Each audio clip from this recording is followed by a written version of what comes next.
The car's tires crunched over the gravel driveway as Alex Parker finally reached the end of the road. The estate loomed ahead, shrouded in a dense, unyielding fog that seemed to cling to every surface.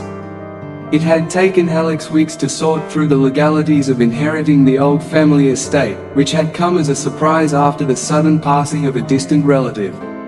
The town of Ravenwood was nothing like the bustling city Alex had left behind. It was a place of eerie silence and uncertain history. As Alex stepped out of the car, a chill ran down their spine, not entirely from the cool air but from an unsettling sense of being watched. The fog seemed almost alive, curling around the trees and creeping along the edges of the road.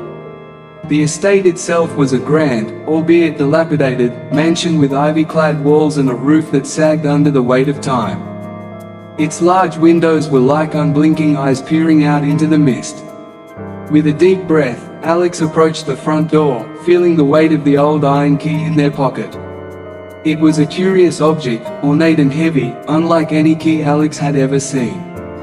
As they inserted it into the lock, the door creaked open, revealing an expansive foyer dimly lit by the waning light filtering through the grime-covered windows. Inside, the mansion was a museum of dust and cobwebs. The air smelled of aged wood and forgotten memories. Antique furniture, draped in white sheets, stood in ghostly silence as though waiting for their owners to return. Alex's footsteps echoed through the empty halls, and each room they entered seemed to hold a story long since forgotten. As Alex explored, they discovered a large, ornate mirror in the hallway, its surface cloudy with age. The reflection it cast seemed almost distorted, and for a moment, Alex thought they saw a shadow flicker behind them. They shook off the feeling, attributing it to the spooky atmosphere and their own heightened nerves. The sound of a knock at the door startled Alex. It was odd to think that anyone would be out here in such weather, but they hurried to answer it. When Alex opened the door, they were met with a tall, elderly man dressed in worn clothes. His eyes were sharp and blue, and his grey hair was neatly combed back. "Evening," the man said, his voice raspy but clear. "I'm Mr. Granger, the town's postmaster. Thought I'd bring you a welcome basket and offer any help you might need."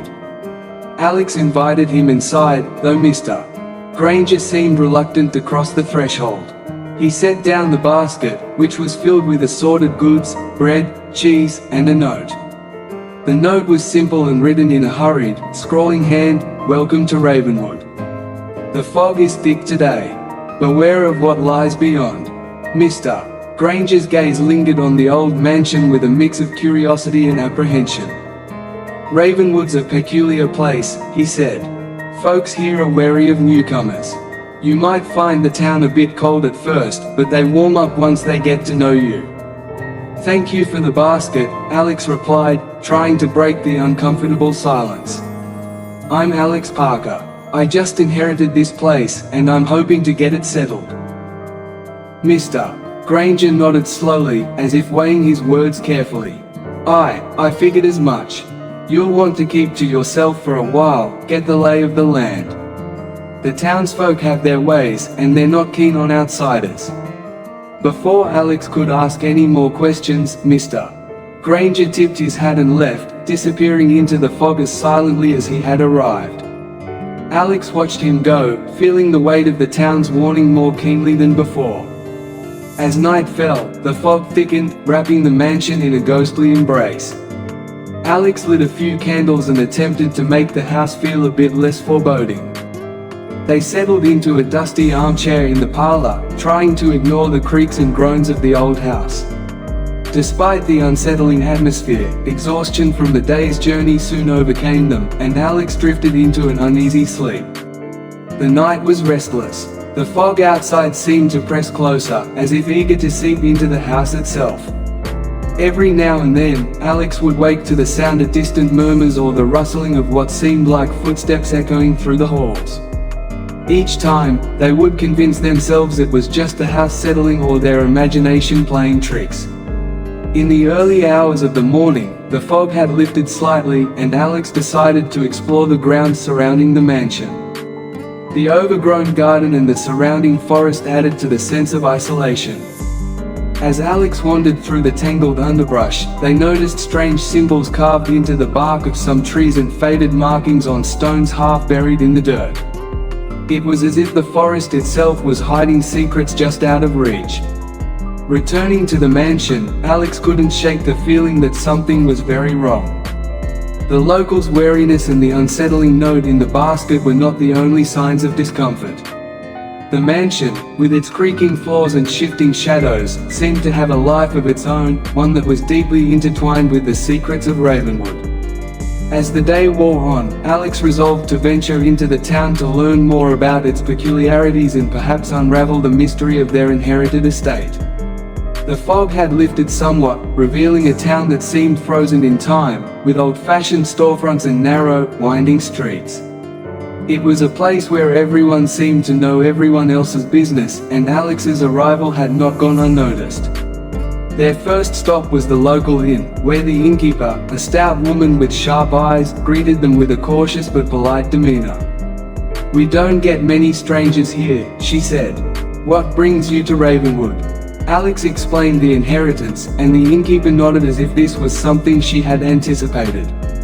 "You'll find that Ravenwood has its own way of doing things. If you're looking for answers, you might try talking to the old folks in town. They've been here long enough to remember things that others might have forgotten." With that advice in mind, Alex spent the day speaking with various townspeople. They encountered a range of reactions, from polite indifference to open suspicion. It was clear that Ravenwood was a place where the past held a tight grip on the present, and the arrival of a new face stirred unease. As the sun began to set, casting long shadows over the town, Alex returned to the mansion with more questions than answers. The mysterious symbols in the forest, the wary townsfolk, and the cryptic note in the welcome basket all pointed to something lurking beneath the surface of Ravenwood's quiet exterior. That evening, as Alex sat by the fireplace in the grand parlor, they couldn't shake the feeling that they had stepped into a story that had been unfolding long before their arrival and would continue to unfold long after. Ravenwood was not just a place but a mystery waiting to be unraveled, and Alex was at the heart of it. The fog returned with the night, swirling around the mansion like a living shroud. The whispers of Ravenwood seemed to seep through the walls, hinting at secrets that were just out of reach. Alex's journey had just begun, and already, the town had begun to reveal its dark and enigmatic nature. Alex Parker woke the next morning to the light seeping through the grime-streaked windows. The mansion, though still shrouded in fog, seemed slightly less oppressive in the daylight. Determined to explore the estate further, Alex resolved to delve into the mansion's many rooms, hoping to uncover more about the history of their new inheritance. Descending the grand staircase, Alex noticed the house's age more vividly. The once opulent foyer had peeling wallpaper and faded murals that hinted at its former glory. The dust and cobwebs, while seemingly thick, only added to the air of forgotten grandeur. The wooden floorboards creaked underfoot, protesting against any movement as if resenting the intrusion. Starting with the ground floor, Alex ventured into the adjacent rooms. The library, a cavernous space with towering shelves of books, was particularly intriguing. Dust-covered tomes lined the shelves, their spines cracked with age. As Alex perused the volumes, they found several titles on local lore and historical records about Ravenwood, though most were too fragile to handle without risking further damage. A series of family portraits adorned one wall, each painting framed in ornate gold. The figures in the portraits were stern-faced and somber, their eyes following Alex as they moved. The resemblance between the portraits was striking. The Parker family had evidently had a distinctive, almost ethereal quality about them. Each portrait was accompanied by a brass plaque with a name and date, but the plaques were worn and difficult to read. Among the portraits, one stood out, a young woman with an enigmatic smile, her eyes gleaming with a hint of mischief or perhaps knowledge. Beneath her portrait was a plaque with the name Eleanor Parker, and a date that was notably recent compared to the others. There was something unsettling about her gaze, as if she were waiting for Alex to discover some hidden truth. As Alex continued exploring, they came across a series of strange symbols etched into the wooden paneling of several rooms. The symbols were crude and unfamiliar, appearing to be part of some arcane script. They seemed to form a pattern or sequence, but deciphering their meaning was beyond Alex's current knowledge. The symbols were not random, they had a deliberate arrangement that suggested a deeper purpose. Feeling a growing sense of unease, Alex decided it was time to seek assistance. They recalled the mention of a housekeeper in the town's whispers and decided to seek out this person. It wasn't long before they found themselves back in the kitchen, a room that had seen better days but was still functional. Amidst the clutter and the remnants of a bygone era, Alex met Mrs. Blackwood. Mrs. Blackwood was a striking figure, a woman in her 60s with sharp features and an aura of quiet authority. Her hair was neatly pinned up, and she wore a dark, practical dress that seemed timeless. She moved with a grace that belied her age, and her eyes, though warm, held a glint of something indefinable. She greeted Alex with a polite nod but made no move to engage until Alex spoke. "Mrs. Blackwood, I'm Alex Parker. I've recently inherited this estate and am trying to get a sense of its history. I've found some strange symbols and old portraits, and I was hoping you might be able to shed some light on them." Mrs. Blackwood's expression darkened slightly, and she motioned for Alex to follow her to the sitting room. The room was sparsely furnished but comfortable, with a large fireplace that crackled softly. She settled into an armchair and motioned for Alex to do the same.